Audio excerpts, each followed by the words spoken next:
there is only one God, and his name is death. And there is only one thing we say to death. Not today. When her father enters the small hall after dinner has already begun, Arya can tell that he has been fighting with the council again. Jory Cassell asks about the tourney everybody is talking about, and Eddard asks if anyone is talking about the Hand's displeasure with the whole idea. Sansa is tremendously excited by the prospect of a tourney and begs to be allowed to attend. When Septim Ordain mentions his family will be expected to attend, Eddard agrees to ensure that seats are provided for both Sansa and Arya. Knowing that Prince Joffrey will be there, Arya insists she does not want to attend a stupid tourney. When Sansa taunts that Arya would not be wanted anyway, Eddard loses his temper and threatens to change his mind. Quickly regaining his composure, Eddard excuses himself. Once he is gone, his guardsmen start talking excitedly about the tourney. No one talks to Arya, but she likes it that way.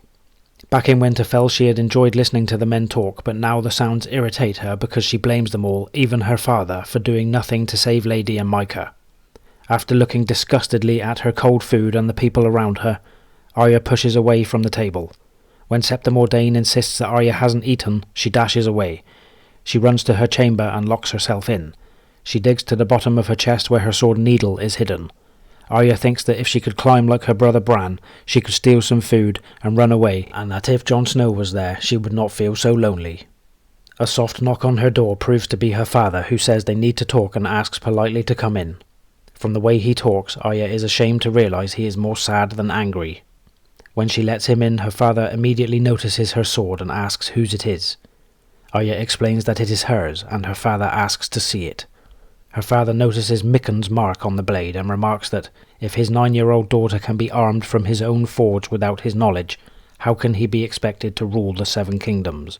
Eddard asks who gave her the sword, but Arya stays silent, not wanting to betray Jon. Her father accepts this, but tells Arya that a sword is not a toy. When asked what she thinks Septim Ordain would say about her playing with a sword, Arya insists she was not playing. Eddard states that he should break the sword over his knee. Arya responds that needle wouldn't break. The sword, having a name, amuses her father, who claims that Arya reminds him of his sister Lyanna, who might have carried a sword if their father had allowed it.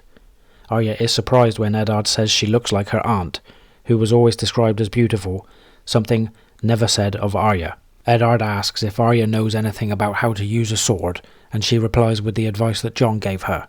Stick 'em with the pointy end. She also tells how she was trying to learn, and sadly adds that she asked Micah to practice with her. In her grief, she starts to sob against her father's chest. He tells her that Micah's death was not her fault, and Arya sobs that she hates them all, the Queen, the Hound, Joffrey, and the King. Then she adds that Joffrey lied, and that she also hates Sansa. Eddard says that everybody lies, and that he does not believe Nymeria ran off. Arya then exclaims that Jory promised not to tell. Eddard informs her that Jory did not tell, but they had figured it out, because even a blind man could tell that a wolf would not have left willingly. Arya then explains how she and Jory had to throw rocks to drive the wolf away. Then she asks her father if she did the right thing, and Eddard assures her that she did. Eddard then tells Arya that winter is coming. He explains to her how wolves stick together, and that in the winter a lone wolf dies. Now there are enemies threatening the Starks, so they must stick together like a pack of wolves, and it is time for her to start growing up. He hands Arya back her sword, saying she can keep it. He only asks that she not stick her sister. 3 days later, Arya is sent to the small hall by the steward. She is met by Syrio Forel, a former First Sword of Braavos. He tells her that he is her dancing master and throws her a wooden sword, which she does not catch. Unperturbed, Syrio tells Arya that the next day she will be there at midday and catch the blade. She picks the practice sword up as instructed and finds that it is very heavy. When she complains about the weight, Syrio explains that it is heavy to make her strong. Then he fixes her grip, telling her not to squeeze too tight. When Arya says that she might drop it, Syrio tells her that the sword must become part of her arm and that she cannot drop a part of her arm. When Syrio calls her a boy for the 3rd time, Arya objects. He insists that it does not matter. A sword has no gender. He then explains that what he will be teaching her is not the hacking and hammering iron dance of Westeros, but the swift and sudden water dance of Braavos. He then tells her to try and strike him, and she tries unsuccessfully for 4 hours until every muscle is sore. The next day, the real work begins. I demand a trial by combat.